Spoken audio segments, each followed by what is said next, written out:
जादुई तोता। एक छोटे से गांव में एक गरीब परिवार रहता था। उस परिवार में रामू और उसकी बीवी सीता उसके बेटे चिंटू के साथ रहते थे। उसी गांव में एक तोता भी रहता था। उसका नाम था रघु। वो किस्मत का धनी था। जहां भी जाता वहां किसी भी चीज की कमी नहीं पड़ती थी। एक दिन रघु उड़ते उड़ते उस गरीब परिवार के घर गया।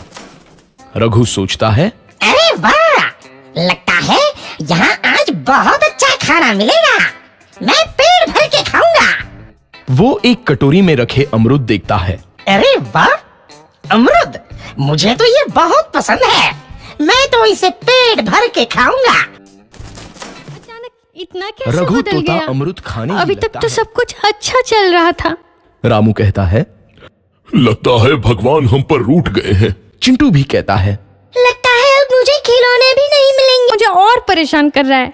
सीता रघु को वहां से भगा देती है। रघु उड़कर किसी कोने में छुप जाता है। कुछ दिन बाद धीरे धीरे उस घर की बरकत वापस आने लगती है। जाता है, काम भी अच्छे से ये चलने लोग लगता है। आखिर चाहते क्या हैं?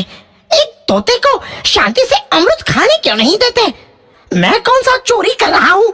बस अमरूद ही तो खा रहा हूँ। तभी रामू वहां आता है और पिंजरे में रघु तोते को देख उसे बाहर छोड़ देता है। ये तोता भी कितना जिद्दी है, बार बार वापस आ जाता है।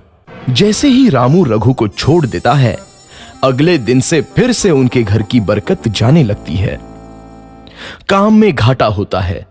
किसी को समझ नहीं आ रहा था कि ऐसा क्यों हो रहा है। रघु तोता घर आता है तो अचानक बरकत आती है, और जब रघु तोता को बाहर निकालते हैं तो बरकत चली जाती है। एक दिन सीता रघु तोते के घर आने और बाहर जाने की स्थिति पर नजर रखती है।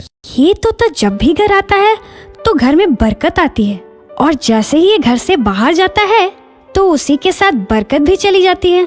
कहीं ये जादुई तोता तो नहीं है? अगली बार जब ये तोता घर आएगा तो मैं इसे कहीं नहीं जाने दूंगी। सीता रघु का बहुत इंतजार करती है, लेकिन रघु तोता दोबारा उस घर में कभी नहीं आता।